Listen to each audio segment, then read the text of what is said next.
Dos por Dos. Walang takot sa paghimay sa masalimuot na isyu ng bayan. Dos por Dos. Humahataw na mga balita at impormasyon. Dos por Dos. Ating damhin, ating lasapin ang hagupit na Dos por Dos.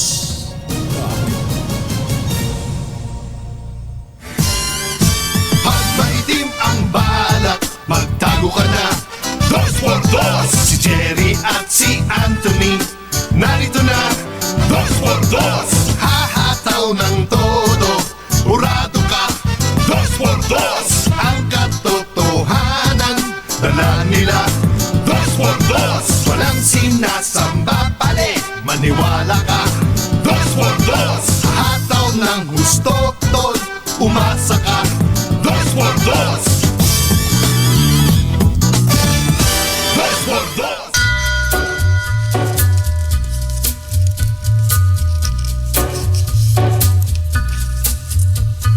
Take a little walk Hi. town. Magandang morning. Magandang umaga, bayan! Like a bird of doom. Ito pa rin po si Yuel Reyes. Sa pangalan pa rin po ni na Katunying, Anthony Taberna at Jerry Baha. Is in the hum. Na ngayon po ay We are never coming. nagpapalamig pa rin. It's a square. Ano? It's the bridge past the On vacation. stacks.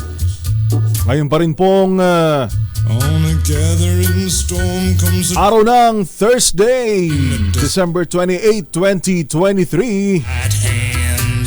Kamusta ho kayo? Oy, medyo good news yung ating napakinggan na kanina na posible na maging cyclone-free. Cyclone-free na ang ating bansa sa pagtatapos ng taong 2023. Ilang days na nga lang ba bago magtapos ang 2023? Kindle Meron na lang tayong took you in. napaghahalataan talaga yung hindi marurunong sa mabilis ang pagbibilang. Meron na lamang tayong 3 araw bago mag 2024. But there won't be a single thing. At pagtatapos naman ng pagkasali naman natin ng taong 2024 ay magsisihataw na naman tayo sa mga panibagong coverage. His name through the Diyan pa rin ho yung ating binabantayan, yung traslasyon, ang pagbabalik ng traslasyon sa kapistahan ng itim na Nazareno. Pero kagaya nga ng binabanggit ko ho kanina, ang good news, posibleng wala nang mamuo pang sama ng panahon sa loob ng sa loob at labas ng Philippine Area of Responsibility. get you one. Kanino ba natapos ang ating bagyo? Sino ang anong bagyo? Anong pangalan yung huli nating bagyo, ano? Like an insect. Pagka ganyan hindi na natin naabutan yung iba pang mga pangalan, no? Kapag yung mga kaduluduluhan. You and the Barry and the Kaya sa recitation, laging kawawa yung mga nasa unahan. Sila yung laging nauuna. where heaven Yung mga nasa pinakadulo yung apelido, medyo kaswertihan, ano? Ayun, si Bagyong Kabayan, ang kahuli-hulihang bagyo kung sakali na pumasok sa Philippine Area of Responsibility. go. Pero ang bad news, may naitatala na tayong 75 na kaso at nagpapatuloy pa na dumadagdag, ano? Hindi bababa sa 75. Where secrets lie. Yung fireworks related injuries. As Emmanuel Kawawa naman si Liwayway. Hindi na napapasok, ano? Pero diyan ka lang ni Wayway, wag ka nang papasok ng par. Wag ka na rin bubuo, wag ka na rin mamumuo. Okay na kami kay Kabayan, no? some man in a dusty black coat. Pero kung minsan napapag-usapan ho natin, good news wala ng bagyo, pero bad news na patuloy na nadadagdagan itong fireworks related injuries natin na ngayon ay nasa 75 na. Hindi bababa sa 75. Tell you that you've been a good At ang sinasabi nga kanina ni Dr. Jose De Grano ng Lord. Private Hospitals Association, You a lifetime. Mukhang nakikita yung pagsipa ulit o yung pagtataas na naman ng kaso.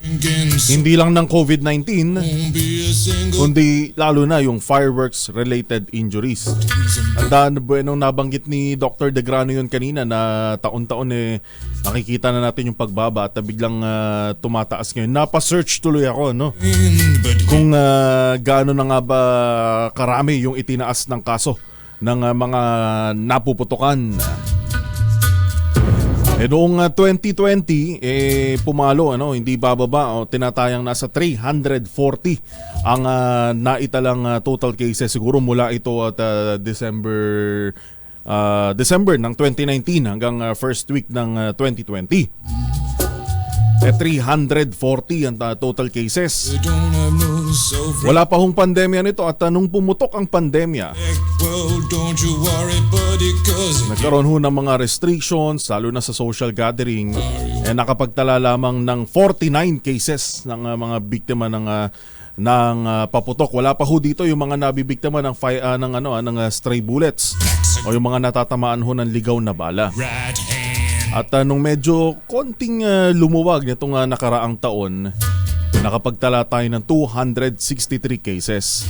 Kabuuan na po ito, pero ngayon tayo ay nasa last week pa lamang ho. Hindi pa nagbabagong taon, 3 araw pa lamang bago yung salubong sa 2024. Nakapagtala na agad tayo ng hindi bababa sa 75. Kita nyo nga namang significant ho na pagtaas ho na ito. Maya-maya subukan natin makibalita rin sa Bureau of Fire Protection tungkol ho sa kanilang mga paghahanda at lalo na usong-uso sa mga ganitong panahon yung sunog. At gayon din sa Meralco, may deadline pala yung Lifeline Subsidy Program ng ating pamahalaan. At alamin na rin natin yung kanilang paghahanda ngayong bagong taon. Ang mga kumbatsero ng bayan, Katunying at Ka-Jerry, 2x2. 8 minuto na makalipas ang 6:00 ng umaga. ACS Balita, susunod na.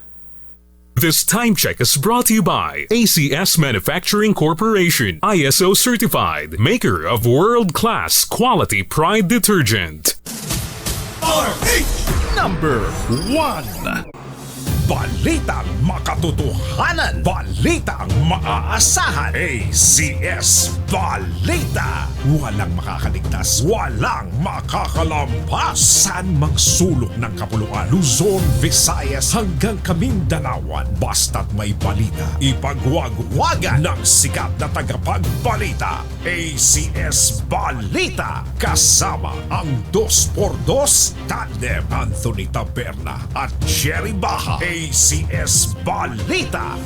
Ang programang ito ay hatid sa inyo ng ACS Manufacturing Corporation, ISO certified, maker of world-class quality Pride detergent. ACS Balita. Araw po ngayon ng Huwebes, December 28, 2023. Sa ulo ng ating mga ACS Balita. Saudi Arabia nangangailangan ng libo-libong Pinoy skilled workers sa susunod na taon. Rojas City, isa sa tastiest travel destinations sa Pilipinas ng isang travel booking website. Amusement tax sa Makati City, sinuspinde. Philippine National Police nagbabala sa pagbili ng paputok online. Senator De La Rosa natakam sa saging na saba nang umit.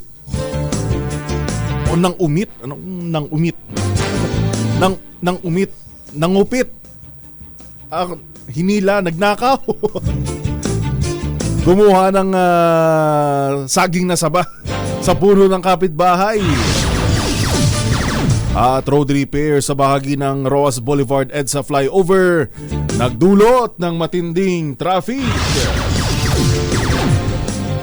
Yan po ang ulo ng ating mga ACS Balita ngayong araw ng Huwebes, December 28, 2023. Sa pangalan pa rin po ni na Anthony Taberna at Jerry Baha, ito po si Yuel Reyes. ACS Balita.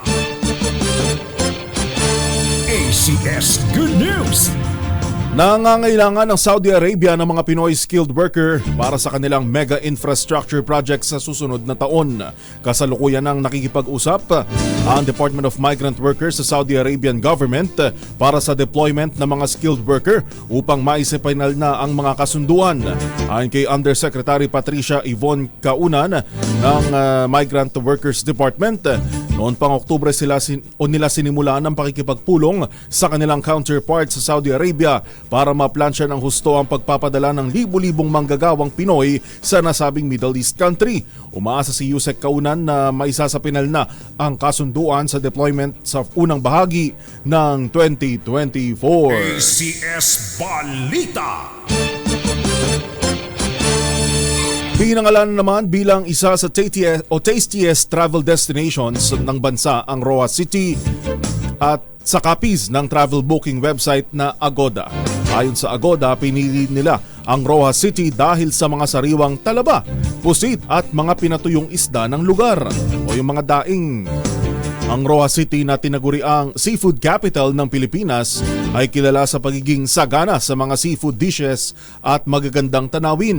Pinuri rin ng Agoda ang Palina Greenbelt Eco Park kung saan maaaring sumakay sa isang floating cottage ang mga turista habang kaharap ang mga nilulutong seafood.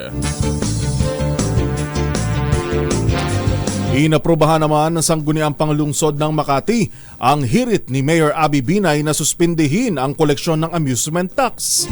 Pinuri ni Binay ang konseho sa mabilis nitong aksyon sa kanyang kahilingan na ang layunin ay pasiglahin ang turismo at suportahan ng local artists sa Makati City. Ang City Ordinance No. 2023-269 na nagsususpinde sa koleksyon ng amusement taxes ay pinagtibay ng konseho kahapon. Sa ilalim ng City Ordinance No. 2004-025 na kinilala rin bilang Revised Makati Revenue Code, pinapatawan ng buwis sa pamamagitan ng amusement fees ang anumang theatrical, musical o iba pang pagtatanghal, kabilang ang paggamit ng public entertainment areas.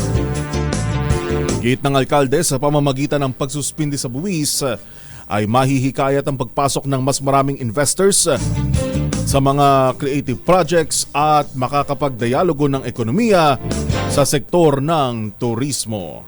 ACS Balita.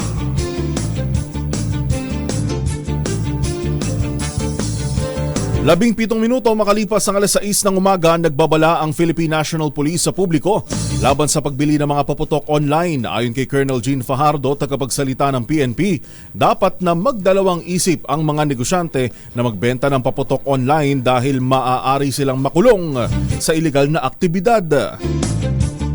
Paliwanag ni Fajardo, mahigpit na ipinagbabawal ang pagbebenta ng paputok online, legal man ito o illegal.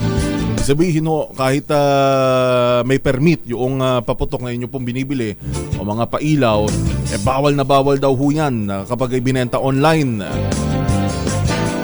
Bukod dito, pwede pa silang sampahan ng paglabag sa Cybercrime Prevention Act at kasong paglabag sa RA 7183 o Sale, Manufacture, Distribution and Use of Firecrackers. ACS Balita. Ito na yung kaninang pinag-uusapan natin, yung nasa ating headline kanina, no, yung nang umit. Ibig sabihin pala nun, nanungkit. Nanungkit ng saging ng kapitbahay nang walang paalam si Senator Ronald Bato de la Rosa noong Pasko. Ibinahagi niya sa kanyang Facebook page ang video kung saan makikitang itinumba niya ang isang puno ng saging na may bunga kasama ang kanyang mga aide. Kwento ni Senator Bato, nag-crave siya sa saging, pero sa halip na bumili ay pinagnasaan niya ang bunga ng kanilang kapitbahay. Sabi ng senador, nagpaalam din naman siya sa kapitbahay matapos ang insidente. ACS Balita. Oras natin, 19 na minuto makalipas ang alas 6 ng umaga. Good morning, Senator Bato. Nagdulot ng matinding traffic ang pagsasara sa northbound lane ng EDSA Roas Boulevard dahil sa isinasagawang repair at rehabilitasyon ng Department of Public Works and Highways o DPWH. Sinimulan ang pagsasara sa nasabing flyover noong December 26 at tatagal hanggang December 30 upang bigyan daan ang pag-install ng dalawang expansion joints. Ito ay bilang paghahanda na rin sa inaasahang The Big One o malakas na lindol kaya kailangan tibayan ng tulay para sa kaligtasan ng commuting public. Pinayuhan ng DPWH at MMDA ang mga motorista na dumaan sa mga alternatibong ruta upang maiwasan ang abala. Kasama sa ayusin ng DPWH sa 2024 ang mga lansangan sa EDSA, Commonwealth at Congressional Avenue. ACS Balita. Babalikan ho natin ang ilan pang mga balita at reports dito pa rin sa ACS Balita. Pilipinas ang oras, 6:20 ng umaga. This time check is ACS Balita. Sa pagpapatuloy ng ating mga balita ay sinusulong ni Pangulong Bongbong Marcos Jr. ang devolution o decentralization ng kapangyarihan ng gobyerno patungo sa mga rehiyon at lalawigan. Batay sa direktiba ng Pangulo, gagawa ng listahan ng iba't ibang ahensya ng gobyerno ng mga tungkulin nito na maaaring ipasa o ibigay sa mga gobernador, alkalde hanggang sa barangay. Git naman ni Arsenio Balisacan, National Economic and Development Authority ng NEDA Secretary, maaaring hindi makasabay rito ang ibang probinsya o barangay. Bakit? Tabayanan niyo po ang detalye nito maya-maya lamang. 6:24 ng umaga, binalaan ng Philippine Space Agency o PhilSA ang publiko sa mga nahulog na debris ng Chinese rocket sa West Philippine Sea. Ayon sa PhilSA, ang drop zone ng rocket ng China na Long March 3B ay 116 nautical miles mula sa Ayungin Shoal. Nabisuan ng PhilSA ang publiko sa posibleng panganib ng mga debris sa mga barkong daraan sa drop zone. Dagdag pa ng ahensya, maaaring lumutang ang mga debris at umabot sa mga coastal areas kaya't nagpaalala ito na i-report ang anumang makikitang debris sa mga otoridad. ACS Balita. Pinatawa naman ng 1 milyong multa ang Clark Water Corporation o CWC sa paglabag sa Philippine Clean Water Act. Nabatid na umaabot sa 106 na araw na hindi sumunod sa water regulations ang CWC o yung pong Clark Water Corporation kung saan may minimum penalty ito na 10,000 kada araw. Ang paglabag na ito ay nakabatay sa Philippine Clean Water Act of 2004 na naglalayong parusahan ang sinumang magdudulot ng polusyon sa water sources ng bansa. Kinumpirma ng Manila Water na nakapagbayad na ng 1.6 million pesos ang CWC sa Pollution Adjudication Board ng Department of Environment and Natural Resources. ACS Balita. Sa iba pang balita, nananatiling ligtas ang 17 tripulanteng Pinoy na hinostage ng Yemeni rebel habang sakay ng isang cargo ship sa Red Sea. Ayon kay DMW Undersecretary Hans Leo Kakdak, na-contact na ng mga tripulante ang kani-kanilang mga pamilya. Gayunman, hawak pa rin ng Houthi rebels ang 25 crewmen ng cargo vessels na Galaxy Leader. Kabilang po rito ang 17 Pinoy. ACS Balita.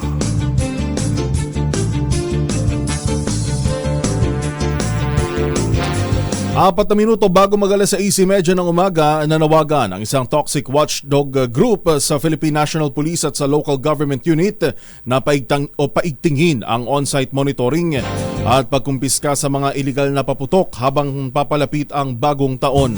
Ayon kay Tony Dizon, Toxics campaigner ng band Toxics, patuloy pa rin ang bentahan ng mga iligal na paputok na lubhang nakababahala at nakatatakot dahil sa panganib na dulot nito sa kalusugan at sa kalikasan. Naglabas din ng mga larawan sa kanilang Facebook page ang band Toxics ng mga ibinebentang iligal na paputok na kanilahong na-monitor sa Divisoria. Kinabibilangan nito ng Atomic, Piccolo, Plapla, Whistle Bombs, Bawang, 5-Star at Dugong. ACS Balita. Winasak naman ng Philippine National Police ang 178 armas na isinuko ng New People's Army sa Camp Rodriguez, Butuan City.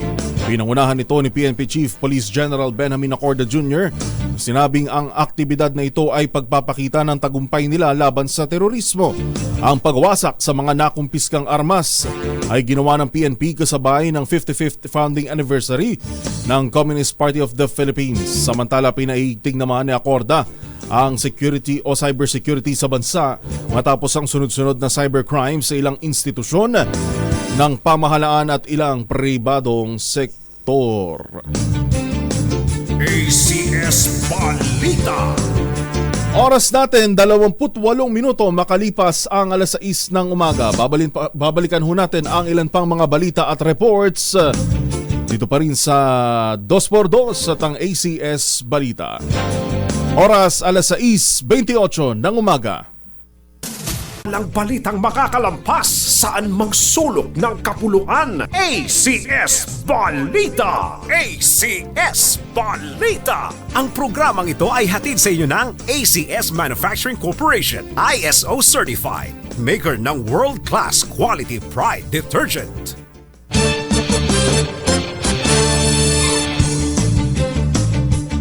ACS Balita.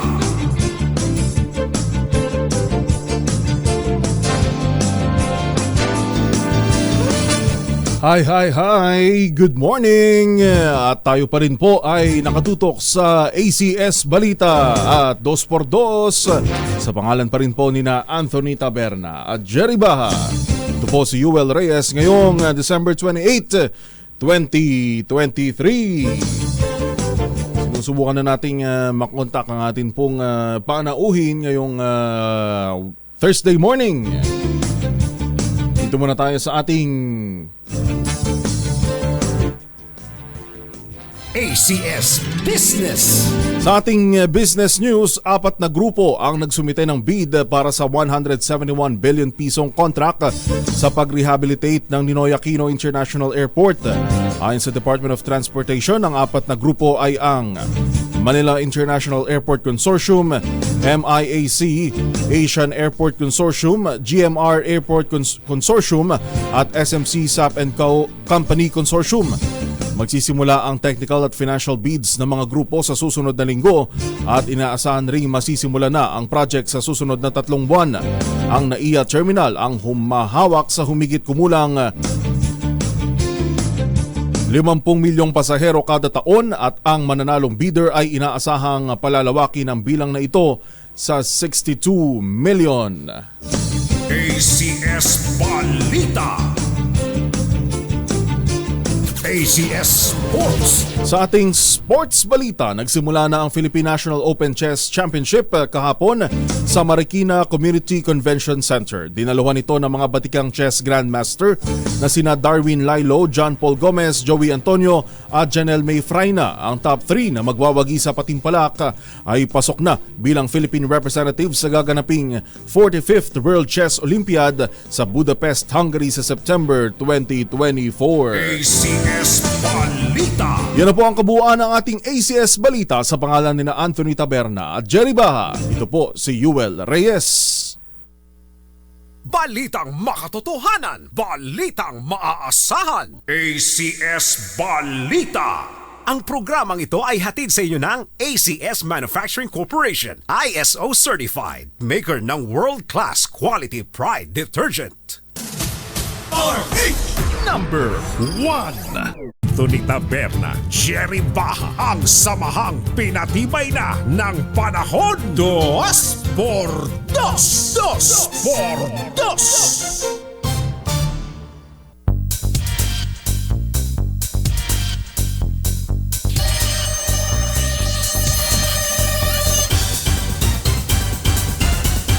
Huh!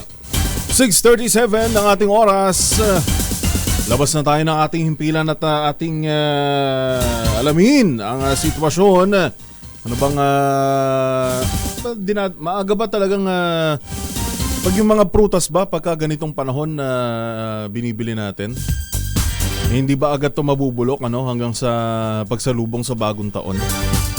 dahil dyan sa Blumentritt Market sa Maynila ay nag-iikot-ikot ang ating RH29 Boy Gonzales. Boy, magandang umaga. Good morning, Yuel. Dito naman ako sa Blumentritt Market. Dito ako nagtanong ng mga presyo ng prutas, lalo na ang mga bilog. Yan yung inaasahang ihahanda sa pagsalubong ng bagong bansa. Inaasahan nila na tataas pa raw, Yuel, ang mga prutas na ibinebenta dito sa Blumentritt. Halimbawa, yung pakwan, medyo malaki yung pakwan. Ang halaga ng pakwan, 280. Manong, asa po dyan yung presyo ng 280? Mabigat ba? 7 kilo po. 7 kilo yun, yung pakwan. At yung presyo ng milon, nasa halagang 60 pesos. Ito yung milon, no? Tapos, isang kilo. Ay, ang kilo. Pero yung pakwan, yung maliit na pakwan, ang halaga naman ng pakwan, ay nasa 150 lang yung pinakamaliit. Kaya yan yung mga ibinibenta rito, may long gun din. Tapos yung tinatawag nilang lasones, dalandan. Ito yung mga, halimbawa, ang lasones, ang kalahati, 100 piso. Ang lasones. Ano pa dugong, de? Ano yan, ano po? Sa Laguna. Laguna po, 100. 200 ang 1 kilo. Pwede bumili siyempre ng kalahati. Tapos yung dalandan. Magkano pa dalandan? 100 pesos ang kilo ng dalandan. At may pakwan. Marami, meron din dito mga peras. Yung skankies, mansanas, tataas ang bagit ng mga vendor dito, Joel. Ay tataas yung presyo ng ibang araw. Sa kayo maangkat ng balintawak, ano yan, tataas pa rin? Tataas pa? Taon-taon naman yun. Taon-taon, tumataas. Mas tiningan ng presyo yan, bukas. 29. Kaya ito sana talagang dapat tumataas daw. Hindi rin namin alam sa mga biyahero. Pero ay inaangkat nyo sa balito. Depende po sa biyahero. Depende sa biyahero. Boy, ibig sabihin... Taga-Cagayan to eh. Cagayan ka ba? Opo. Mga taga-Cagayan. Boy. Pinabati nyo. Yes. Ibig sabihin, hindi sila yung nagtatakda ng... hindi lang sila yung nagtatakda ng presyo, kundi yung pagmamahal. Umangkat sila sa balintawak. Oo. Siyempre, pag binenta na nila yun, pag mataas yung benta, yung bigay sa balintawak, matataas sila ng presyo. Oo. Para kumita naman yung mga vendor. At kaya medyo talagang ilang araw na lang asalubungin na natin yung bagong taon. Marami ang dinadagsa ng mga namimili dito sa Blumentritt Market. Maraming namimili rito, hindi lamang dito sa area ng Tondo. Dito na dumadayo. Hindi na sila napupunta ng Divisoria. Halimbawa, meron din taga Quezon City dito na namimili sa Blumentritt kasi boundary lang yan. Dito ba sa Loma, Quezon City. At malapit yung hindi na sila pupunta pa ng Divisoria. At kaya ngayong umaga, ilang araw na yan, napakarami ng nabibili na mga kaubahay na. Pati mga tindahan, lalo dito sa may Pigibara Street, dito yung mga tindahan ng manok. Manok, baboy, isda, gulay dito sa Blumentritt Market. Boy! Yan pa rin, yes. Yung mga prutas na nandyan dahil medyo 3 araw pa naman at medyo matagal-tagal pa. Anong ginagawa nila kung sakaling hindi mabenta? Pero sana mabenta. Pero anong ginagawa nila dun sa mga gulay o sa mga prutas na hindi nabebenta, lalo pag pumalo ng sobrang mahal? Araw-araw naman mabili. Halimbawa, tatanungin ko si Manong, nauubos ba yan sa loob ng isang araw? Oo po. Sa ngayon po hindi kasi di pa naman ang tao ngayon medyo ano yan na di mo nasisira agad. Mga ilang araw yan, halimbawa, pang New Year na talaga yan. Pang New Year na. Yan na At Ah. marami din yung binibenta rito ha. Oo. Hindi lang prutas na bilog. Yung mga damit na bilog, mga duster, yung Polka dots. mga duster. Polka dots. Na mga duster, nakita ko kanina. Nakakailang, sabi ng mga vendor, nakakailang na sa benta ng duster na bilog. Dito sa area ng Blooming Street Market. Punong-puno ha. Punong-puno. Papakaraming mga namimili ngayon dito sa Blooming Street Market. Kamusta ang kalagayan ng sa nalamang boy, kamusta ang kalagayan ng panahon diyan mula kaninang kaninang madaling araw hanggang sa ngayon? At kita ko medyo mainit-init na no. Maganda yung panahon. Nakita mo naman sa ipalagitan na talagang Maliwalas. walang siguro kanina umambon. Kanina umambon at pero ngayon wala. Maganda yung panahon ngayon. Kaya dinadagsarin siyempre pagka maganda yung panahon, dadagsarin na mga nanimili sa mga palengke, lalo na po dito sa Blooming Street Market. Wala sa kauna-una sa Pilipinas, di siya rin, ito si Bel Gonzales, tuloy-tuloy sa pagbabalita, tuloy-tuloy sa servisyo, sama-sama tayo at Pilipino. Maraming salamat, 29 Boy Gonzales. Masamang tao lang ang takot sa dalawang to. Kaya kung maitim ang balak, magtago ka na. Anthony Taberna, Jerry Baha. 2 por 2. 2 por 2.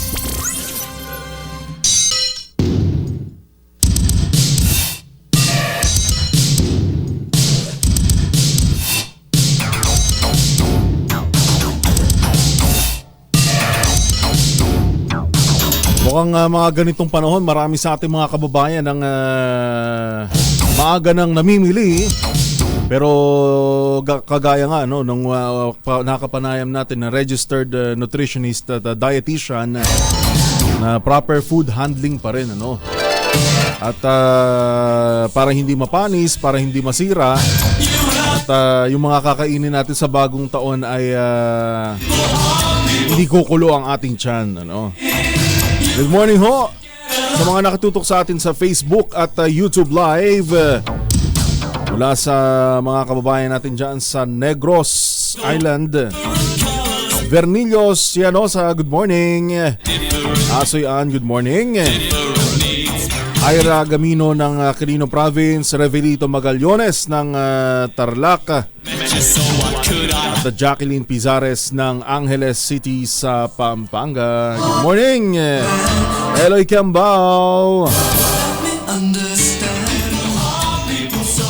Si pa rin talaga yung maagang preparasyon para katulad na lamang nung nag-Christmas rush Marami ang pero magtataka ka kung minsan kung minsan luluwag ang daloy ng kalsada pero pagdating mo sa mga mall doon nagsisiksikan lahat. Lalo na pag nung panahon nung bago mag December 25 napakalawak napakaluwag ng kalsada. Lalo na dito sa may bandang southern Metro Manila at papuntang Cavite may kaluwagan ang daloy ng trapiko.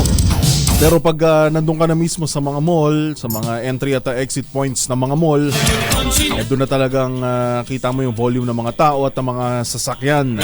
Kaya marami ngayon ang pumipili pa lang at maaga na, maaga nang namimili ng mga ihahanda para sa medianoche o para sa pagsalubong sa 2024. Good morning, Sir Joe Zaldariaga. Kami ay tumatawag na, Nasubukan din natin mamaya na makuha ang Bureau of Fire Protection. Ukol pa rin doon sa mga kaso, mga nasusunugan, kung ilan na, yung mga fireworks related pa rin. Atin subukang matawagan maya-maya. Babalik po ang 2x2, 12 minuto bago mag alas 7 ng umaga. Number 1. Dos. Ang mga kumbatsero ng bayan, Katunying at Ka-Jerry. 2x2. Yon, tuminurin, ano? Kailangan lang pala ng isa pang palo. 9 na minuto bago mag alas 8 ng umaga. Good morning po, meron lang tayong dito, announcement sa lahat ng UST Medicine graduates ng class 1974. May meron kayong Golden Jubilarians reunion dyan po sa January 4 hanggang January 7 para sa Golden Anniversary. Yan po, at yan po ay gaganapin sa Manila Marriott Hotel simula January 4 to 7, ayan, 2023. Ang panawagan po ito ay mula kay Mayor Zenny Mendoza, Dr. Zenny ng Talisay, Batangas. Dr. Zenny, good morning! At kagaya ng binabanggit ho natin kanina, at kasabay ng ating paghahanda sa pagsalubong sa bagong taon ay pinaghahandaan ho rin natin yun pong traslasyon, pagbabalik ng traslasyon ng itim na Nazareno. Ating alamin ang update. RH5, Val Gonzales. Val, magandang umaga. Good morning, Yuel. Ngayon pa lamang ay kasado na ng Philippine National Police ang paghahanda para sa seguridad ng pista ng itim na Nazareno. Ayon kay PNP Public Information Office Chief Police Colonel Jim Fajardo, mula Disyembre 30 o sa araw na ng Sabado ay magsisimula na ang deployment ng mga pulis sa lungsod ng Maynila. Mahigit 16,000 bilang ng PNP personnel ang gagamitin ng PNP para mangalaga sa seguridad ng mga depoto. Sa pagtaya kasi ng PNP ay hihigit ang mahigit kumulang 2 milyon na bilang ng mga depoto na dumalo sa pista ng itim na Nazareno noong 2020, ang panahon pa ang pandemya. Kasabay nito ay pinapaalam na ng PNP sa publiko ang ilan sa mga gagamitan pagpapakot gaya ng pagdadala ng bagya, water canister, payong at pulpap. Ipahalo ang sino mang hindi makakasunod sa patakarang ipatutupad sa loob ng tinatawag na control agents ay hindi papatukin ng PNP. Narito si Police Colonel Fajardo. From 2021 hanggang 2022 ay natigil po talaga yan because of the pandemic. But now, ina-anticipate nila na nasabik nga po yung mga kababayan po natin, particularly yung mga deboto po ng Itim na Nazareno, na i-avail po nila yung opportunities na makilahok ngayon. Mga ruta na ginamit ng 2020 na traslasyon ay yun po ang gagamitin na ruta for 2024. If you refuse to accede or adhere doon po sa mga security protocols and limitations po na i-implement po ng security forces, hindi po kayo makakapasok po doon sa tinatawag po natin controlled areas. At pinaplano din po nilang i-implement pa rin po doon sa controlled areas, particularly doon sa peripherals po ng Quiapo Church, at least yung physical distancing. So magkakaroon ng kahit paano pagitan doon sa mga mag-a-attend po ng misa. Si PNP Public Information Office Chief Police Colonel Jim Fajardo. Mula rito sa Campo Grande para sa kauna-unahan sa Pilipinas, ACR. Ito naman, Val Gonzales, tuloy-tuloy sa pagbabarita, tuloy-tuloy sa video. Sama-sama tayo, Pilipino. Val. Yes, Yuel. Kamusta naman ang meron na ba ang update kung bukod sa ating mga kapulisan ay gagamit din ba ng augmentation force ang ating mga otoridad kaugnay dito ng tuloy-tuloy na ito mula bagong pagsalubong sa bagong taon hanggang sa traslasyon ng Itim na Nazareno? Wala pang binabanggit pero yung bilang na 16,000 ay kayang-kaya pa naman ng National Capital Region Police Office sa UN. Wala pang binabanggit kung may augmentation na manggagaling sa karatig na rehiyon gaya ng Central Luzon at maging dito sa bahagi ng Southern Luzon, UN. Alright, maraming salamat, Val Gonzales. ulitin ko lang yan, yung binanggit itong si Police Colonel Jim Fajardo. Oo. Yung template gagamitin, yung rutang gagamitin, ay yung ginamit, yung sinundan na, o yung ginawa noong taong 2020. Ito yung panahon na bago tumama ang pandemic dito sa ating bansa. Yun ang kahuli-hulihan din dahil nung last year tayo naman ay magkakasamang nag-cover, nandito nga lang ako sa studio. Ayun ang ginawa naman ay Walk of Faith. Kaya magkaiba talaga yung ruta.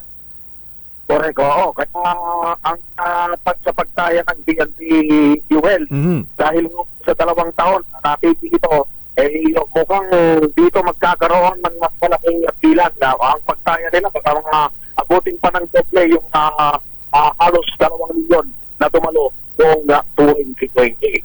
Para sa kaunawaan sa Pilipinas, DJ Ray, Val Gonzales, Pagtigil.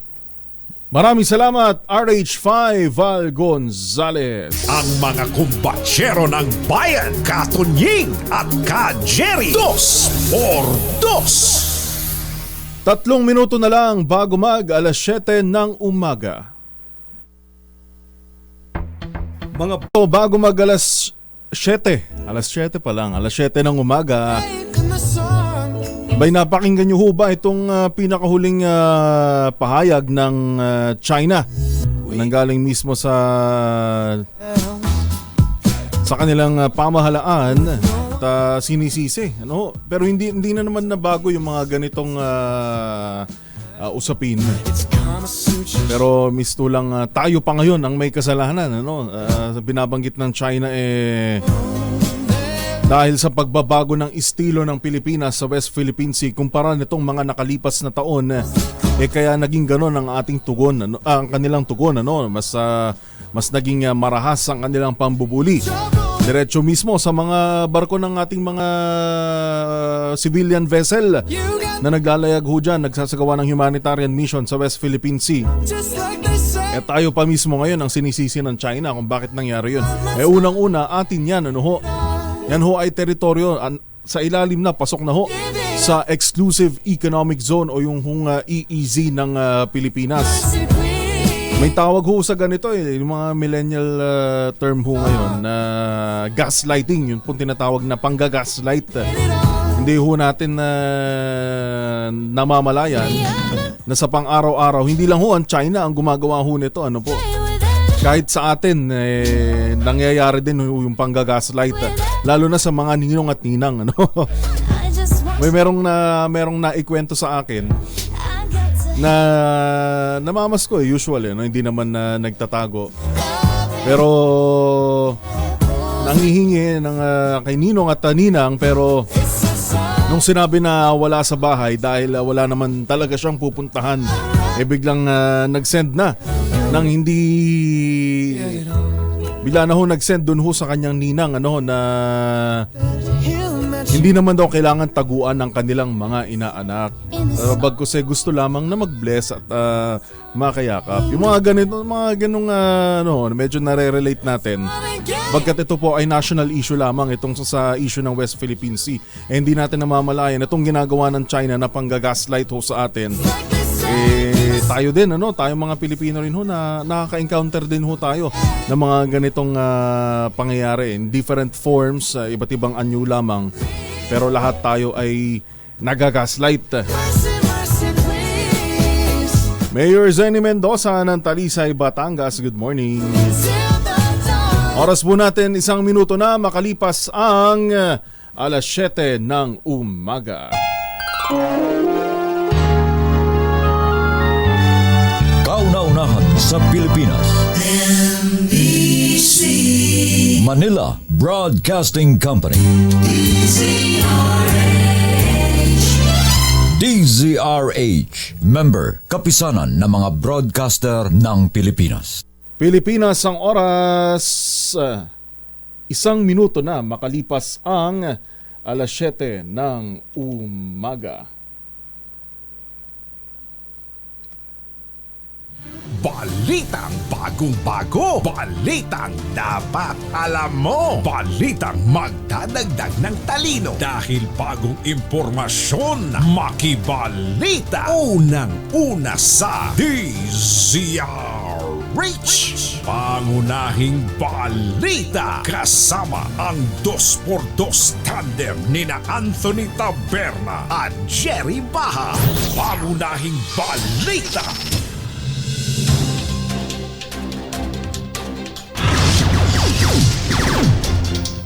Araw po tayo ngayon ng Huwebes, December 28, 2023. Sa ulo ng ating mga pangunahing balita. Sapat na supply ng bigas sa 2024 tiniyak sa kabila ng banta ng El Nino. Presyo ng ilang pangunahing bilihin nakaambang tumaas sa susunod na taon. Pagtaas ng fireworks-related injuries pinangangambahan dahil sa nagkalat na iligal na paputok. Dating Pangulong Digong Duterte nanguna sa 2025 Senatorial Survey ng Publicus Asia. Airport employee inaresto sa Air Escort Service. At 3 patay ng araruhi ng isang kotseng umiwas sa isang aso. Pangunahing balita.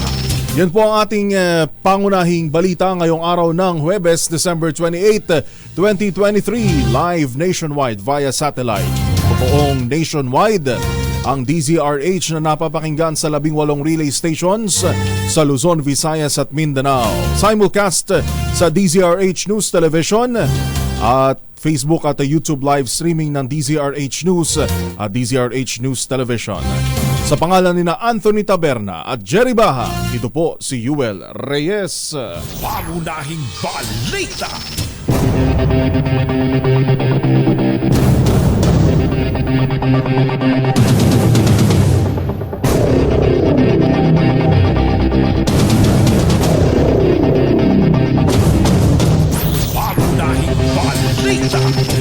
Pilipinas, una sa ating mga balita. Nakatakdang dumating sa bansa hanggang Pebrero 2024 ang nasa 500,000 metriko tonelada ng bigas mula Taiwan at India. Ayon sa Department of Agriculture, ang inangkat na bigas ay bilang paghahanda sa posibleng epekto ng El Nino phenomenon. Ayon kay Agriculture Undersecretary Roger Navarro, mula sa 250,000 metriko tonelada ng bigas, dumating na ang may 100,000 tonelada rito. Samantala, may 1,000 metriko tonelada na rin ng bigas na nakarating sa bansa bago magpasko at ito'y mula sa 2,000 metric tons ng bigas na donasyon ng Taiwan. Nakatakda naman dumating ang 75,000 metric tons ng bigas mula sa India ngayong linggo hanggang sa unang linggo ng Enero. May nakaamba namang pagtaas ng presyo ng mga pangunahing bilihin sa bansa sa susunod na taon. Ito ang kinumpirma ni Trade Assistant Secretary Amanda Nograles sa DZRH. Makaraang maglabas ng Notice of Adjustment ang mga manufacturer. Maliwanag ni ASEC Nograles, dapat ngayong taon ay may pagtaas na sa presyo ng ilang prime commodities, ngunit hindi natuloy sa pakiusap na rin ni DTI Secretary Fred Pascual. Hindi po kasi natin pwede i-disclose for now, pero tingnan lang po natin yung SRP bulletin. Nandyan po yung mga basic necessities and prime commodities. So halimbawa, canned sardines, bread, instant noodles, coffee, meatloaf, processed milk, yung mga kondensada, evaporada, yung mga suka, toyo, patis, yung mga bottled water, detergent. So total of 18 manufacturers po ang nag-file sa amin sa DTI. Ang tinig ni Trade Assistant Secretary Amanda Nograles.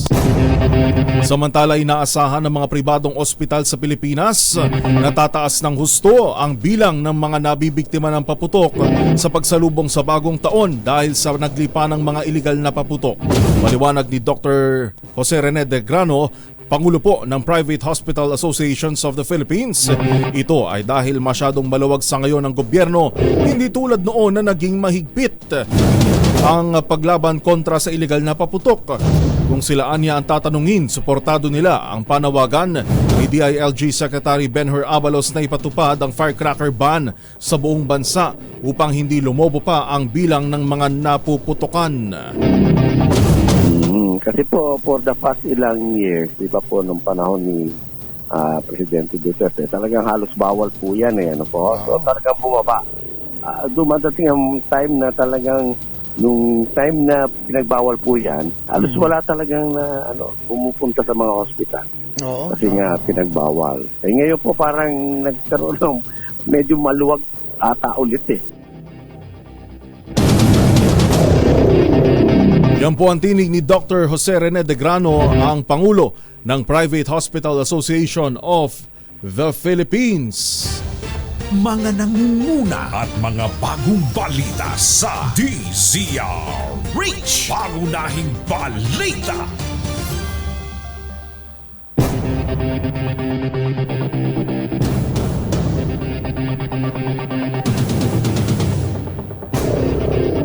At kaugnay nga ng napakinggan nyo na ho yung mga ulat tungkol ho sa mga firecracker related injuries. Atin namang alamin kamusta ang monitoring sa ngayon ng Bureau of Fire Protection o BFP kaugnay po sa nalalapit na pagsalubong sa bagong taon. Kasama na po natin si Colonel Annalie Carbajal Atienza, ang tagapagsalita ng Bureau of Fire Protection. Colonel Atienza, magandang umaga po. Yuel Reyes sa pangalan ni na Anthony at Jerry. Magandang umaga po, Sir Jewel, at sa lahat ng tagapakinig natin ngayong morning. Opo. Ma'am, kamusta po ang ating monitoring hanggang sa may 3 araw na lang po tayo bago ang pagsalubong sa bagong taon? Well, syempre, we're happy to report po, no, na as of today, simula nung December 24, ay zero fire incident pa rin po tayo relative sa firecrackers. And we hope it goes that way pa rin hanggang pagpasok po ng January 1, 2024. Opo. Kumpara ho nitong mga nakalipas na taon, may kahalintulad ho ba o dapat simula nitong mga for the past years ay nakakapagtala na ho ba tayo ng mga fire-related injuries sa mga kabahayan compared ho ngayon? Well, yes po, no. Simula January 1, nagkaroon na po tayo ng around 29 fire incidents relative po sa firecrackers. However, yung kabuuan naman po ng mga insidente natin, medyo tumaas po tayo ng 20.7% kumpara po nung last year sa parehong datos.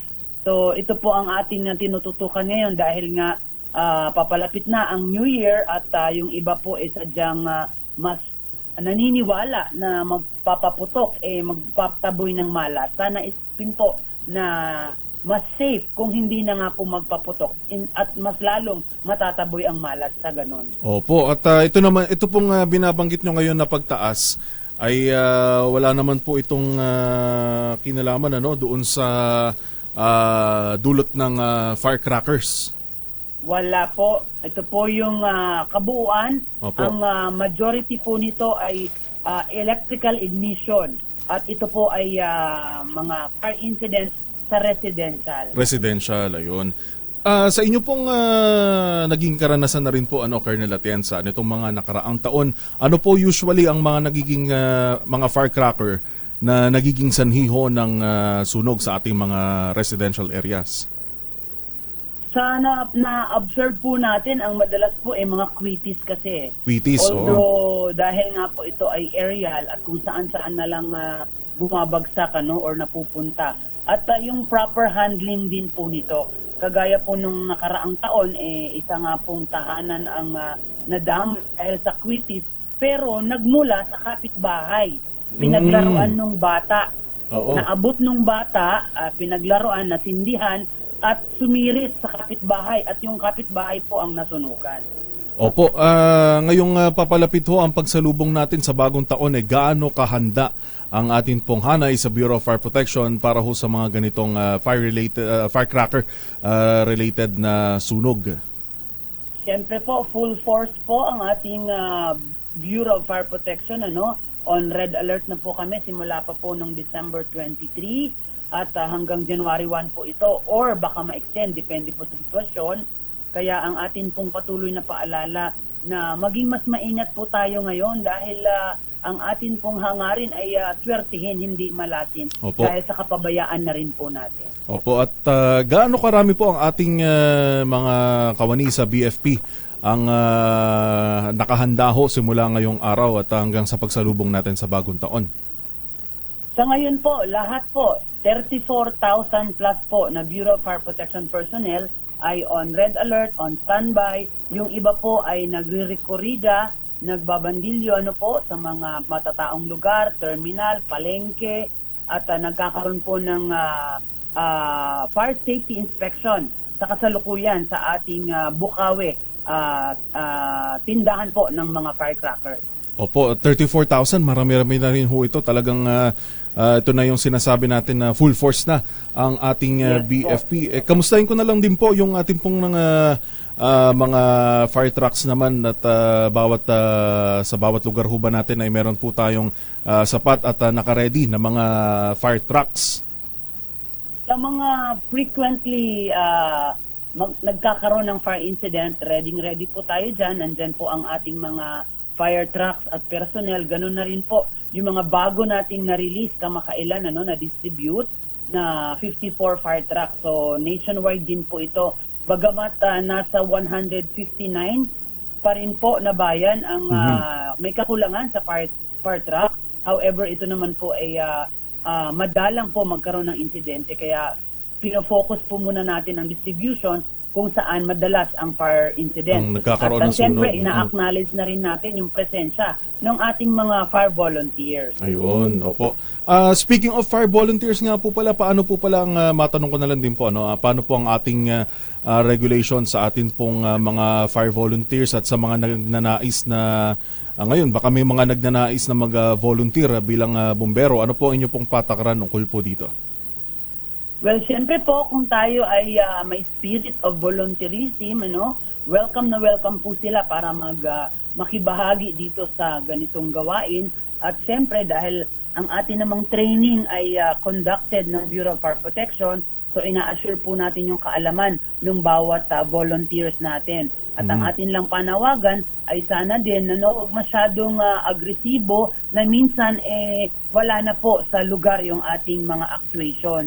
Isipin po sana nila na at some point, pag nalaman na bumbero, dawit po ang Bureau of Fire Protection or ang government natin. So, hinihimok po natin ang lahat, at siyempre nagpapasalamat nga tayo dahil sa kanilang dedication sa public service. And nakikita naman natin, yung kanilang kagamitan ay talaga pong built for firefighting. Kaya tayo po'y nagpapasalamat sa kanila. Alright, Colonel Annalie Atienza, maraming salamat po sa pagsama sa amin ngayong umaga at makikibalita po kami from time to time. Yes po, maraming salamat din po sa inyong programa sa pagtulong po ng pagpapalawak ng kaalaman. Sana po tayo magkaroon ng masagana, masaya at safe na bagong taon. Happy New Year po. Happy New Year po. Si Colonel Annalie Atienza, ang tagapagsalita ng Bureau of Fire Protection. Mga nangunguna at mga bagong balita sa DZRH. Pangunahing balita. Babalikan ho natin ang ilan pang mga balita at reports dito pa rin sa Pangunahing Balita. Pilipinas ang oras, alas 7:15 ng umaga. This time, Well Reyes, ngayon pa rin pong Thursday morning, December 28, 2023. Bago pa sa ilan nating mga balita ay atin ng kamustahin ang meron tayong pinag-uusapan kanina, yung lifeline rate, program ng ating pamahalaan. At paano nga ba ang pagpoproseso dito ho sa atin, Lahat po ba ay automatic na basta pumasok doon sa criteria, ating makakapanayam ho, kasama na rin po natin ang tagapagsalita po ng Meralco, si Sir Joe Zaldariaga. Sir Joe, magandang morning. Sa pangalan po ni Katunying at Ka Jerry, Yuel Reyes po. Yeah, Yuel, magandang umaga sa iyo at sa inyong mga tagapakinig sa DZRH. Magandang umaga po. Opo, Sir Joe, unahin ko na po siguro. Dito muna tayo. Kamusta po ang ating paghahanda sa nalalapit na rin po na pagsalubong natin sa bagong taon? Well, ang Meralco, pagka ganitong papasok na yung bagong taon,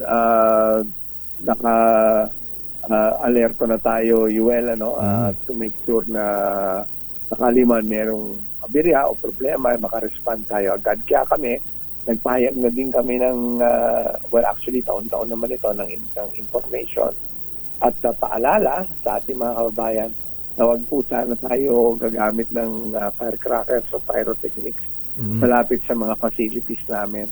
Kasi maaari po talagang yan magdulot ng power outage o power interruption. So, umiwas po tayo kasi baka maperwisyo po yung komunidad natin. Opo, nitong mga nakalipas na taon din po, nakakapagtala pa po ba tayo ng mga firecrackers, mga paputok o di kaya naman ng mga pailaw na sumasabit sa atin hong mga kawad ng kuryente?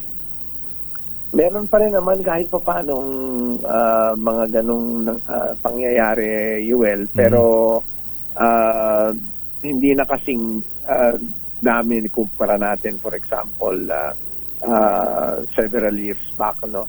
I think yung kampanya natin, kahit pa paano, yung mga kababayan natin, nare-realize na rin nila na by doing so, it may lead to power interruptions. Kaya less na yung incidents. But having said that, ang importante sa amin, tuloy-tuloy lang yung paalala at kung sakaling magkaroon ng problema, magkaroon ng interruption dun sa lugar dahil sa mga paputok, makaresponde tayo agad. Pero ako, ulitin ko lang yung panawagan. Huwag na po sana kasi magdudulot po yan ng problema sa buong community. Pag nagkaroon, kunyari, nagpaputok, tinamaan facility namin, naapektuhan facility namin, yung buong community ang affected, ang mawawala ng service. Opo. At ngayon po, wala pa naman tayong naitatala na nagiging pagkaantala ho sa pagkawala ng supply ng kuryente din natin dahil sa mga ganitong firecracker-related incidents? Wala pa naman. Binabantayan natin yan usually. Nag-uumpisa yan. 31st ng umaga pa lang. So, naka-alerto na tayo, Yuel. Ayun. At maganda na tayo naman din na mga nakikinig ngayon na wag na tayong magpaputok ng kung saan-saan at wag nang gumamit ng lalo na yung quitties, ano, yung iba nilalagay lang sa bote. Oo, quitties pag tumama yan dun sa ating mga facilities, medyo talagang malamang sa hindi interruption yung maging katapat niyan. Malawak, oo. At sige po, dito na tayo, Sir Joe, doon po sa ating Lifeline subsidy program. Sa mga nakikinig po sa atin ngayon, ano ba itong Lifeline program na ito? Kailan ba ito nagsimula o nagsisimula na ho ba tayong tumanggap ng aplikasyon dito? Ano ho ito sa pangkabuuan? Ang Lifeline rate, isang subsidy mechanism yan sa ilalim ng batas para kahit pa paano matulungan yung mga marginalized customers natin sa pagbabayad ng kanilang electricity bill. So gaya nung nauna na naming in-announce, nagkaroon ng pagbabago sa implementasyon nito, Yuel, no? Kasi dati, basta 100 kilowatt-hour user ka, no questions asked. Whether you are a condominium dweller, or a marginalized member of society, meron kang subsidiya. Pero binago yan ng batas under Republic Act 11552.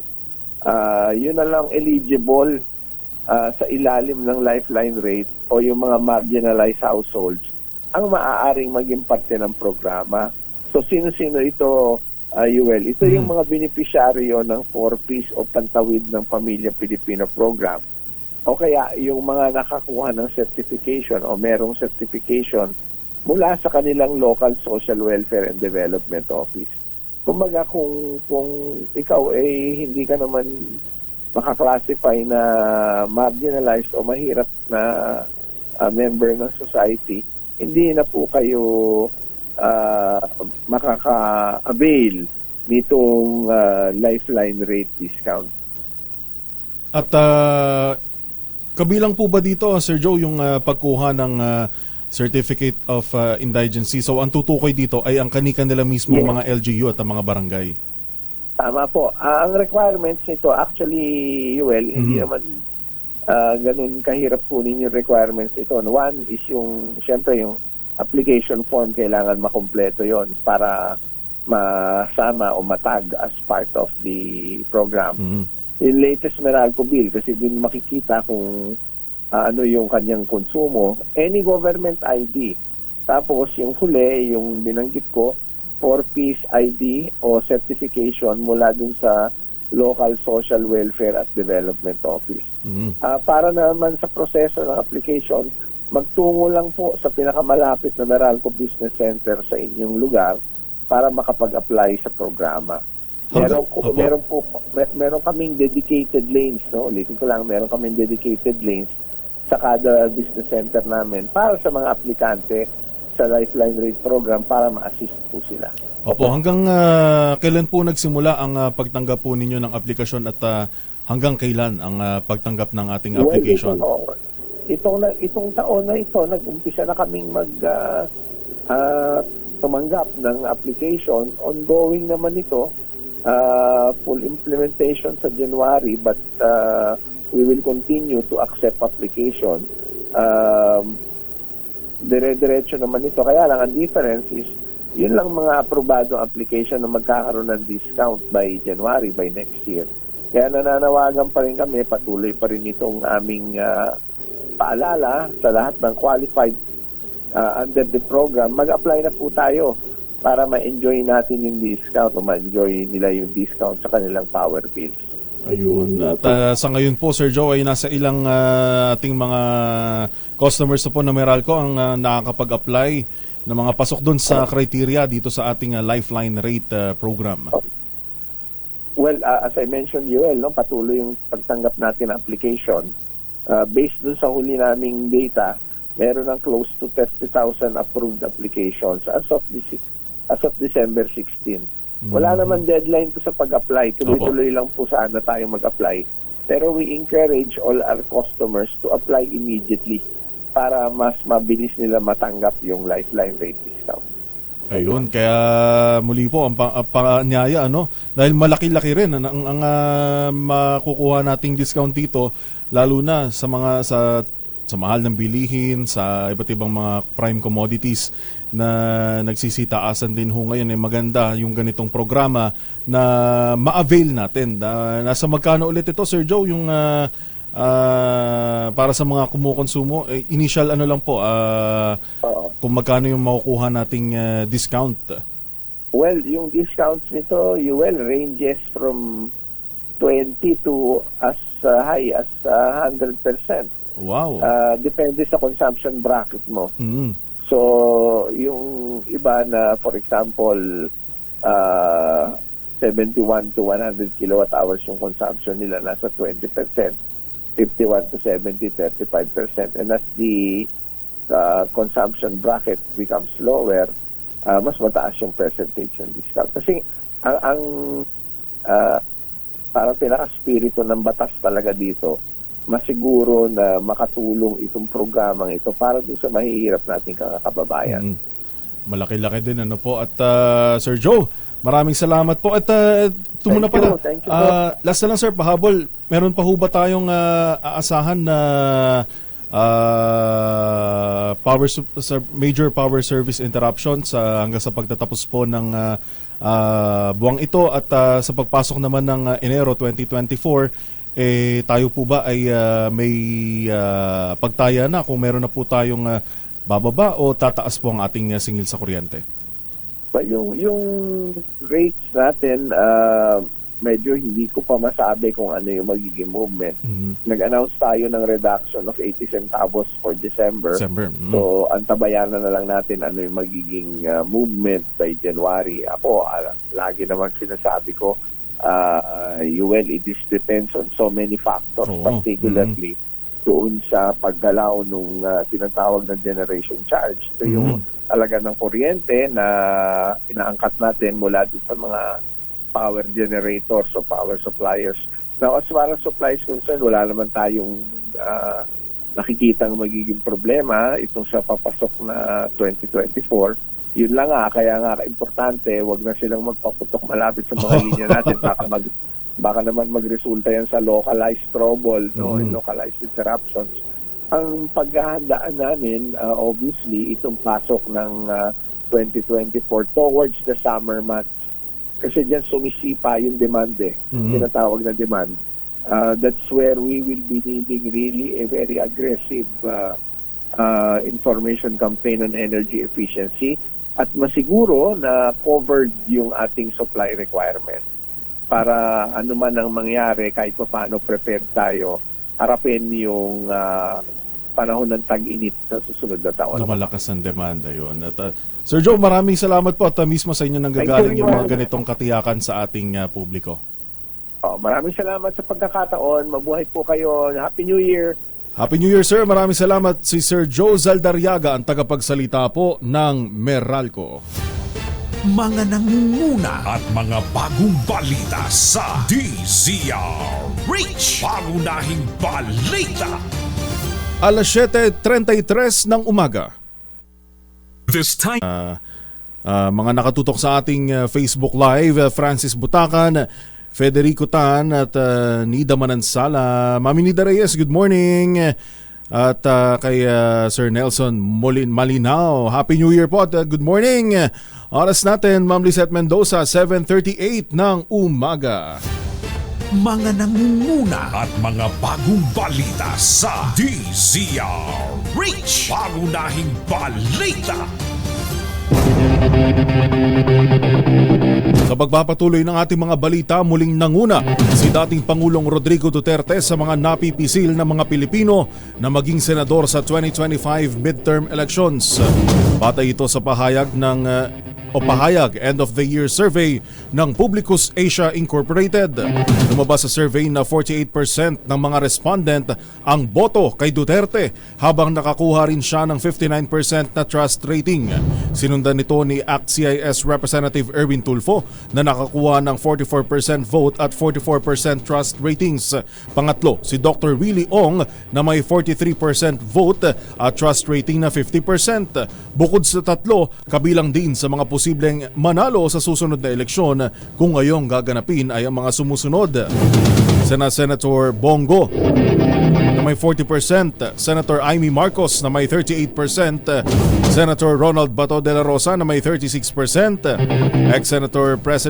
Senate President Vicente Soto III na may 33%, sinundan ni na Mayor Isko Moreno, dating Senador Ping Lacson, dating Vice President Leni Robredo, Defense Secretary Gibo Teodoro at si Senator Pia Cayetano. Isinagawa ang Pahayag 2023 End of the Year Survey noong November 29 hanggang December 4 na may 1,500 respondents sa buong Pilipinas.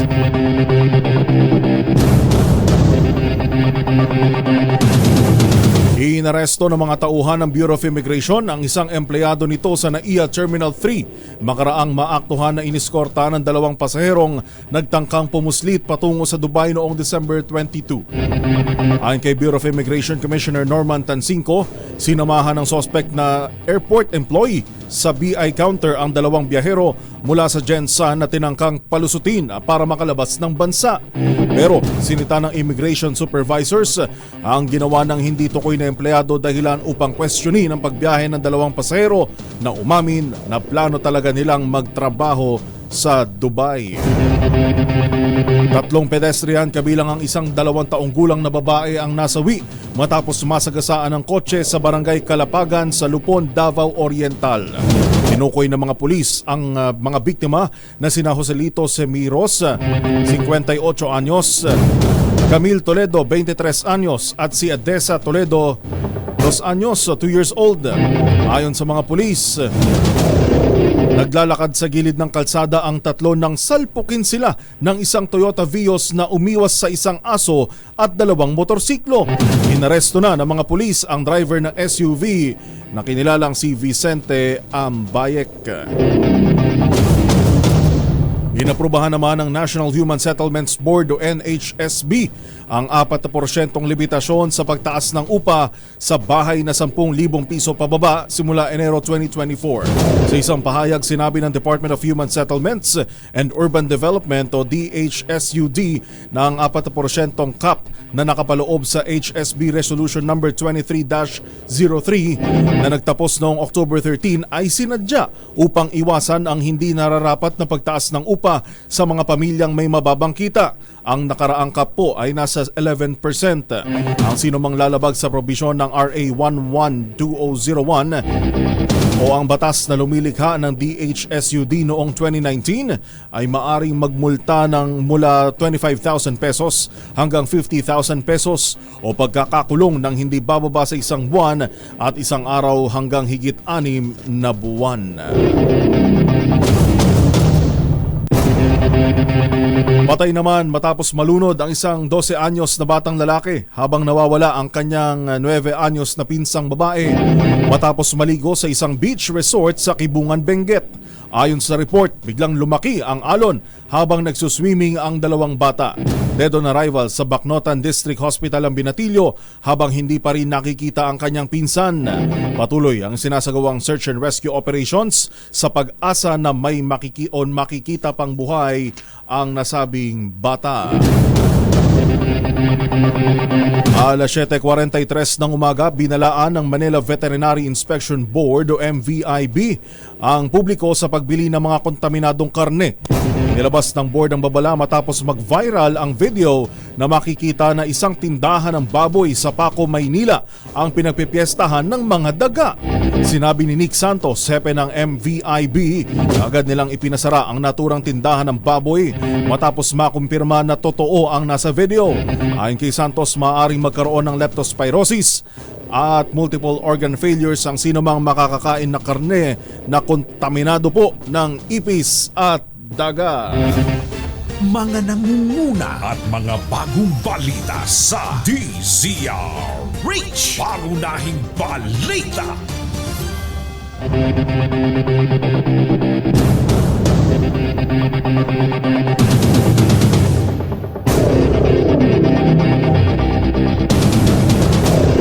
Abangan sa pagbabalik ng pangunahing balita. May katatapos lamang po na Metro Manila Film Festival saan marami ho ang nakahakot ng awards. May nahahaluan daw. Merong mga chismis, may mga bulong-bulong daw. Nahahaluan nga ba ng kung ano-ano? Alamin natin ang detalye. Kay Tita Morley Alinio sa pagbabalik ng Pangunahing balita. Alas 7:44 ng umaga. Alamin, kamusta ang mga nanonorotot mong bentahan ng torotot dyan sa may Baclaran. Makakapag-uwi ba si RH52 Edniel Parosa? Edniel, good morning. Good morning, Yuel. Medyo matumal pa yung bentahan ng torotot. Dito yan sa Baclaran, Parañaque. Ilang araw bago pa yung mismong pagsalubong sa bagong taon. Yun yung sinasabi ng mga tindera rito. Sa Baclaran mula doon sa bahagi ng Ross Boulevard, inikot natin, papasok dito sa may Taft Avenue, yung pinakabagsakan at pinakabulto. Itong mga tiyangge at mga pamilyan dito ng mga gamit at iba't ibang mga bagay. Dalawang klase, Yuel, yung torotot na nakikita natin dito. Una yung torotot lang na simple, ang pinakamura niya ay 35 pesos. Pero naman yung torotot with bomba, kung tawagin. Kung alam na natin mga kababayan yung parang trompeta sa itsura na laruan. Yung ginagamit natin dito kapag New Year's special. Oo, yung nakakabit sa torotot, torotot with bomba, 65 pesos yung torotot. Hindi naman kamahalan, pero may promo rin dito yung ilang mga tiyangge na 2 for 130. Yan yung mga nakikita natin dito na torotot. Pero nang tanongin natin sila, at batay na rin dito sa ating patuloy na pag-ikot sa masikip na pangaskinita dito sa Baclaran, talagang matumal pa at hindi pa naman daw ganoon karami yung buibili. Partikular nung torotot na classic na pampaingay tuwing sineselebrate o sinasalubong ang bagong taon. Karamihan dito sa mga nakikita natin, of course, familiar naman tayo sa Baclaran, mga damit talaga yung ibinebenta. Tapos doon sa may bahagi ng malapit sa may Seaside Market, sa may Ross Boulevard banda, doon naman yung mga bilog-bilog na prutas, Yuela. Ang mga tindahan dito, yung mga tiyangge, particular doon sa, nandito kasi tayo ngayon sa Taft Avenue, pero kanina doon sa Ross Boulevard, kung saan tayo nagsimula, yung traffic doon sa may, flyover sa Ross Boulevard, flyover, na umaabot pa rin hanggang Airport Road, patapat ng Baclaran Church. Nakadadagdag pala sa mabigat na masikip na daloy ng traffic. Ito mismo mga tiyangge, sa may bahagi ng Barangay Baclaran, naman nating sitahin ng itong mga tindahan na ito. Pero yung service road kasi na dati O pangkaraniwan, kapag hindi holiday season, wala naman sila doon.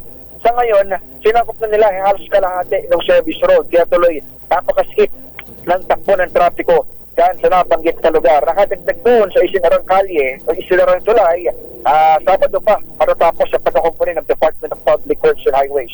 So yan ang latest, wala rin sa patok na baklaran na mga tiyanggihan sa lungsod na ito ng Parañaque. Para sa kaunaunan sa Pilipinas DZRH, ito si Edniel Barrosa. Tuloy-tuloy sa pagbabalita, tuloy-tuloy sa serbisyo. Sama-sama tayo Pilipino. Maraming salamat RH52, Edniel Barrosa. Pangunahing balita sa showbiz. Magandang dilag, puso ko yung nabihag. Good morning, good morning. Sa mga nakatutok ko sa atin sa Naik Public Market, good morning. Happy New Year po sa inyo dyan. Tita Merlina Maliglig, good morning po. At sa mga nakatutok syempre sa atin, sa mga nata-traffic din ho ngayong umagang ito. Ano ang chika sa atin ng ating Tita Morley? Meron nga bang may mga chismis na parang hindi na bago no? Pag mga ganitong mga parangal, mga awards night. Meron nga ba? Meron may mga ganito nga bang chika, Tita Morley? Ating alamin ng buong detalye mula kay sa ating showbiz legend, si Tita Morley Alinio. Tita Morley, magandang morning! Yes! Magandang morning Luzon, Visayas at Mindanao. Maayos, smooth at bonggang umatin ang maraming artista kagabi sa New Frontier, Quezon City na kung saan ay ginawa ang Metro Manila Film Festival. Kaya lang nahaluan ito ng pagdududa ng di umano'y anomalya. Una, ano raw, bakit nanalo itong si Mel Ocampo gayong hindi naman daw ito nominado sa pagka Best Supporting Actress para sa pelikulang Family of Two, pero naihabol naman daw. Pero nagtaka mga tao, bakit wala ang pangalan tapos nanalo? Biglang pumasok sa isipan nila yung laban ni Michelle D laban kay Miss Thailand, na kung saan bigla rin nawala si Miss D sa Miss Universe. Pero eto pa, bakit daw ang mga Bilmanians ay merong tarpaulin ng pag-congratulate kay Vilma Santos gayong katatapos lang ang kompetisyon at napakahirap gawin agad yon. Ang kwento naman o ang paliwanag naman ng mga Bilmanians, particular na ni Ed Santiago at Jojo Lim, ay parang natunugan daw nila bilang mga fans kasi siyempre very positive sila sa kanilang mga iniidolo. So natunugan daw nila na mananalo ang Vilma Santos, kaya agad-agad silang nagpagawa ng tarpaulin. Hindi daw dapat isipin na nagkaroon ng leakage o kung ano paman, dahil bilang bilang mga fans ay naniniwala silang magaling talaga si Vilma Santos dito sa pelikulang When I Met You in Tokyo. Pero sa kabuuan, may konting animalya man, pero hindi ito nakasira o nakabahid dungis sa katatapos na Metro Manila Film Festival na ngayon ay dinudumog pa rin ng mga tao dahil mas malaki ang kinita ng Metro Manila Film Festival ngayong 2023 kumpara sa mga nagdaan. Yan ang ating DZRH Showbiz Hottest News. Ito po ang inyong RH47, Morley Alinio. Tuloy-tuloy sa pagbabalita, tuloy-tuloy sa serbisyo. Sama-sama tayo, Pilipino. Babu!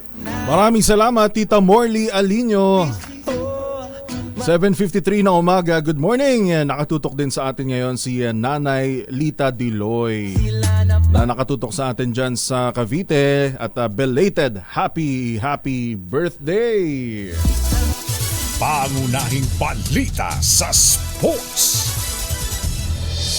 Sa ating balitang sports, bigong makapasok ang Meralco Bolts sa Final Four ng East Asia Super League matapos paluhurin ng Seoul SK Knights sa PhilSports Arena, Pasig City. Kinulang ng 1 puntos ang Bolts sa score na 81-80 matapos mabitawan ni Prince Aibe ang drop pass ni Chris Banchero. Pero hindi na itawid ni Zach Lofton ang Bolts sa kabila ng lumalagablab nitong 32 points.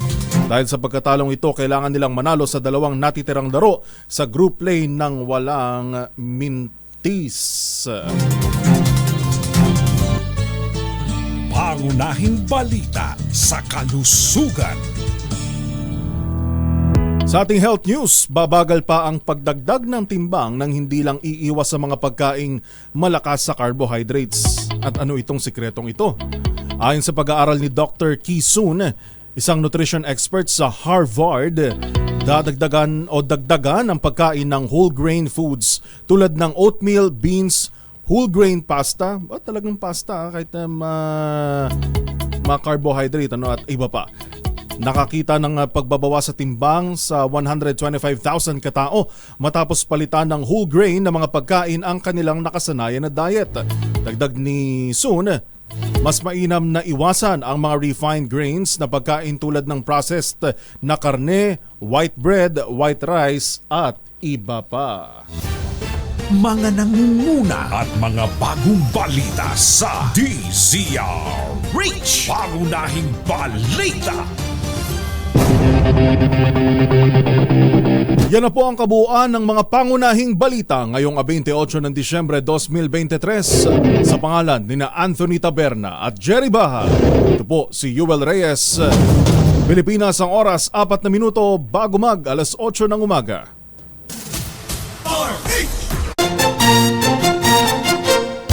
Katonying at Ka-Jerry, Anthony Taberna, Jerry Baha, ang samahang pinatibay na ng panahon. 2x2. 2x2.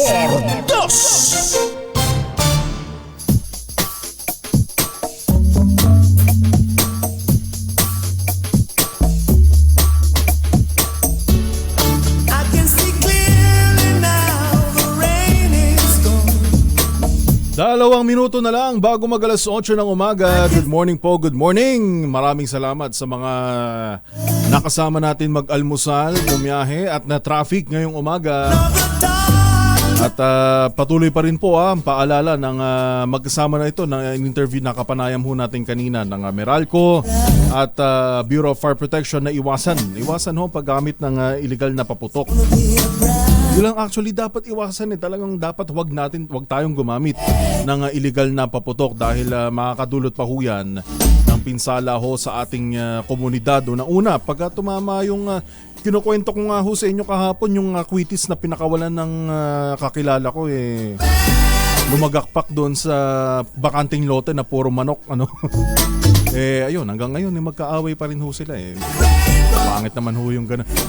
Isa pa, pagka lumagakpak ho yung kwitis at kung saan pinakawalan at lumagakpak ho yan doon ho sa mga poste natin ng kuryente, sa mga kawad ng kuryente, transformer, malawakang pinsala ho yan. Hindi lang buong street, kundi posible pa na buong barangay. Ano po? May ilang araw pa naman bago ang salubong, kaya tayo naman ay nagpapaalala lang ho sa inyo. Kami naman ay nagpapayo lamang din ho naman sa inyo. Ako po'y magpapaalam na hanggang bukas, Pilipinas. Sa pangalan pa rin po ni Ka-Jerry at Katunying. Inyo pong nakasama sa paghambalos ng 2x2. Ito po si Yuel Reyes. Susunod na ang Damdaming Bayan kasama sina Lakay Mayor Deo Macalma at Sister L. Elaine Api. Bye! Happy weekend!